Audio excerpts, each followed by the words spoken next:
Arsenal Fan TV, America, all the football fans, all the soccer fans around the world, welcome back.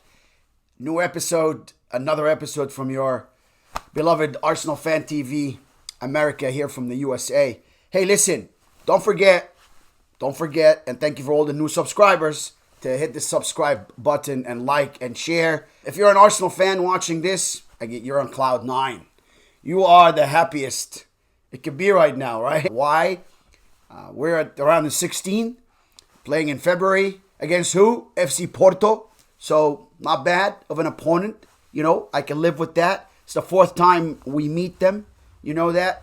And now also we are top of the league. We're sitting on top of the Premier League.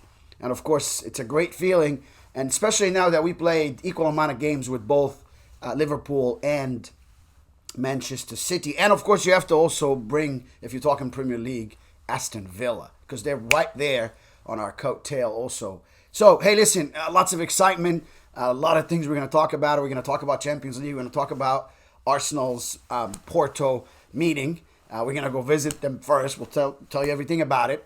And we're also going to talk about, who is going to play who, round of 16, Champions League. Might as well, so you all know. And then we're going to talk also a little bit about Premier League and about our game versus Brighton that, of course, just happened yesterday. So welcome back. Again, lots of excitements for Arsenal fans and all, football fans around the world. This period, specifically Christmas time and, holiday times and New Year times and all that. You see a lot of football. So happy holidays, everyone. First, we'll talk about Champions League. Yes, we will meet FC Porto. 2-leg, round of 16, let me explain. Now it's a knockout stage, right? Before, away goals used to count. It doesn't count anymore. It's the combination of these two games that's going to determine who's going to go to the quarterfinal. Yes, where only 8 teams are going to compete to go to semifinal and then final. It's very close. It can happen. And I'm pretty sure that we can pass FC Porto. This is, like I said, the 4th time we played them. Don't forget they finished runner-up or the second in their group to who? Barcelona. 2006, 2007, we won 2-0 at home before drawing 0-0 away. If you remember 2008, 2009, we beat them, right? We were victorious by 4-0, but we went there and we lost 2-0. Those 2 ties were in the group stage. But the last time we really got into it with them in the round of 16 was the following season, right? When we overturned a 2-1 loss, we lost at their stadium, first leg. And then the second leg, we came back and beat them 5-0. So it was a statement. Hey, listen, there's a lot of possibilities here. Yes, we can draw at FC Porto, which I really... Arsenal go away. We sometimes in Europe, we got weaker in front of Lens, but we got strong in front of PSV. And then we didn't at the end still. So a draw here and a loss here. So away games, sometimes you worry. However, even if we lost there, I'm pretty sure we're going to beat them at the Emirates. So I don't foresee us losing there. I see a draw or us maybe. If we have that same form right now, guess what? We will beat them, right? We will beat them. The round of 16 will be played over 4 weeks in the spring. The first leg will be February 13, 14 or February 20, 21st. The second, the return fixtures, would be in March now, March 5th and 6th. Or March 12 and 13. So, good luck, Yagunas. We're very close, and I know we got this. Let's move to who in the Champions League now will play who. So, like we all know now, FC Porto and Arsenal. Arsenal is a seeded team, so we get the second leg at the Emirates, which is beautiful. FC Copenhagen will play Manchester City. I mean, every year they get the weakest opponent. They're lucky. Napoli, Man City, of course. Napoli will take on Barcelona. That's a good one. PSG, Real Sociedad. I still say Real Sociedad, but the Spanish coach will not let that happen. So it's going to be tight. Inter Milan, Atletico Madrid, that's a game. These 2 are going to go at it. They're the same type of team, almost. PSV, Eindhoven, Borussia Dortmund, that's a good one. Lazio, Bayern Munich, another good one. I mean, they're all great games, of course. And finally, Real Madrid and RB Leipzig. So those are the games that you're going to enjoy watching over that period of February and Marsh. Now, let's leave Champions League football and jet over to the Premier League. Wow. Arsenal played Brighton at home this weekend, yesterday, and what a game. I mean, why don't we do that all the time? You have to, pressure football is the most beautiful football any fan can watch because it looks like your team wants to win. It looks like your team is hungry to really make you happy. It looks like your team wants to put 100%. It looks like your team wants to fight. And it's a fight. Premier League games, these football matches, even Champions League games, those are fights. You have to be fighting for your team. And what a fight it was. From the minute we started, you could see Gabby Jesus running. I rarely saw a player, not an Arsenal player, any player that ran as much as he ran in the first 30 seconds or the first minute. It was amazing. He even forced Bukayo Saka, that never does that, to do that. But of course, let's not forget, Bukayo Saka, wow, involved in 11 goals for Arsenal this season. And what a player he is. So let's go straight to who played, who started. And of course, we got to stop here and talk about, again, David Raya starting. Why? I just want to know why. Hey, towards the end of the first half, he fumbled a ball that was just played across, and we almost looked very embarrassed, and they almost scored. I don't still trust his hands, and I think his confidence is so down. I don't know still why Ramsdale is not starting, but it is what it is. David Raya started, and you have now your solid 4 defenders that conceded the least amount of goals at the Premier League, 15 goals only.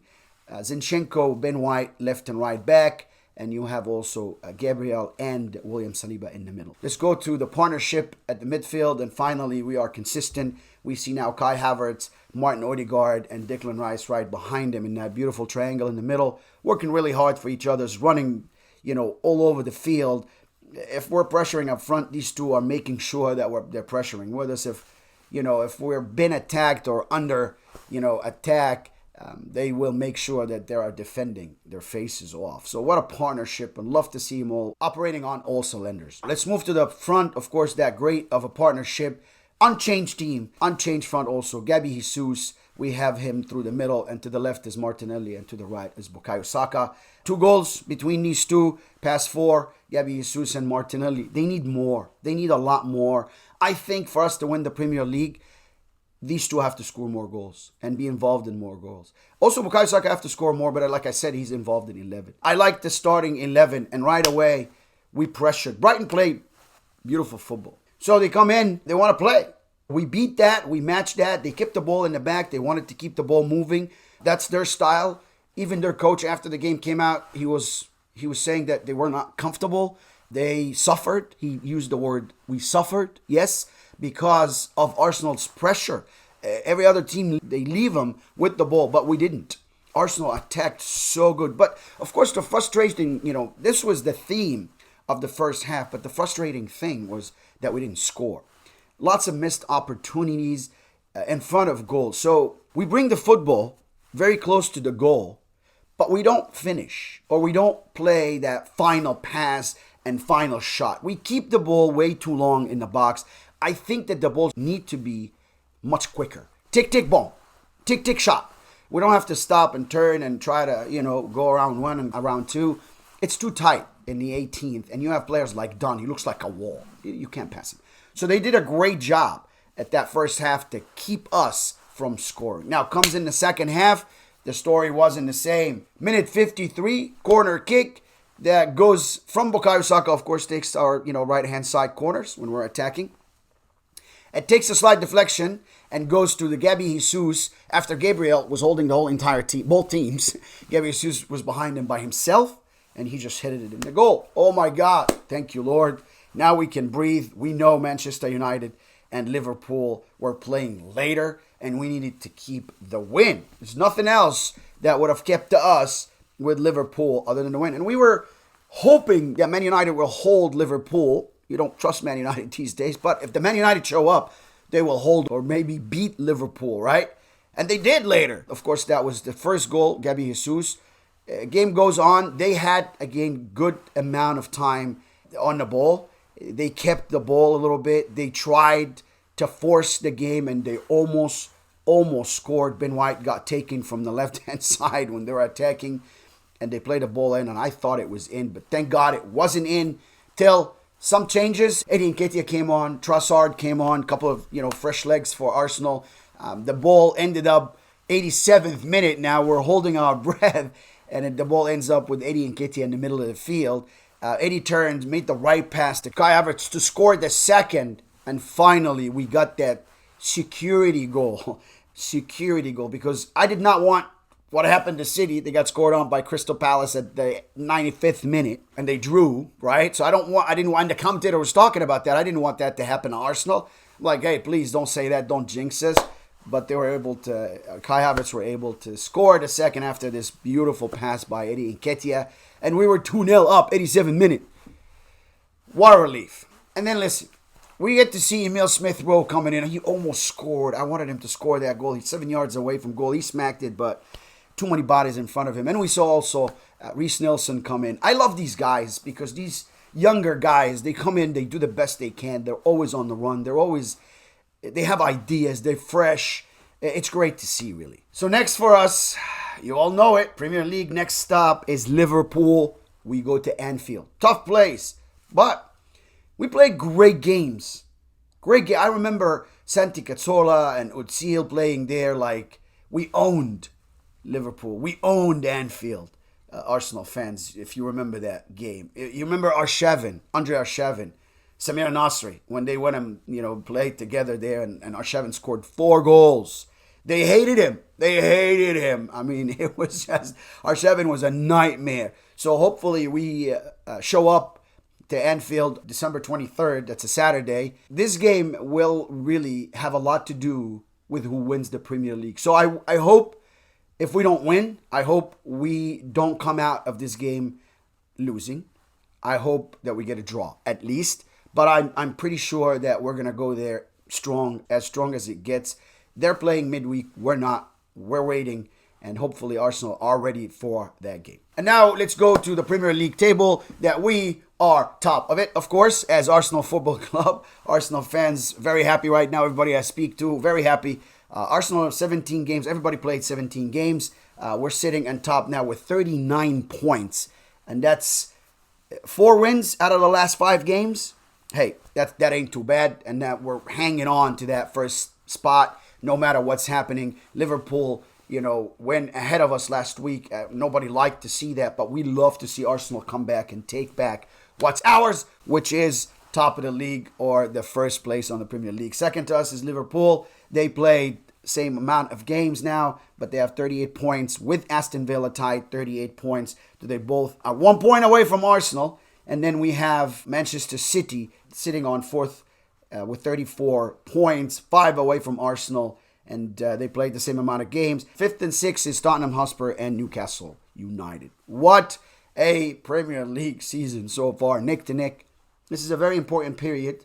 All these upcoming games are very important. If we go all the way through this year to 2024, keeping that first place, I think we have a great shot. And now, I'm not worried about Liverpool and Aston Villa. I'm not worried. I am a little worried, but not as much as Man City. Man City is the team that really worries me in this whole title race. They're too good, and we know, and we saw last year, they were down the same time, and we were up, but they came at the end and finished strong. That's a team that finishes always strong. So, it's going to matter how we finish. Thank you very, very much for watching. Do not forget, subscribe, like, and share. Congratulations to all the Arsenal fans, and hopefully we keep riding that winning top of the league, Champions League. We keep that wave of winning up. Once again, thanks very much for watching, and we'll see you next episode.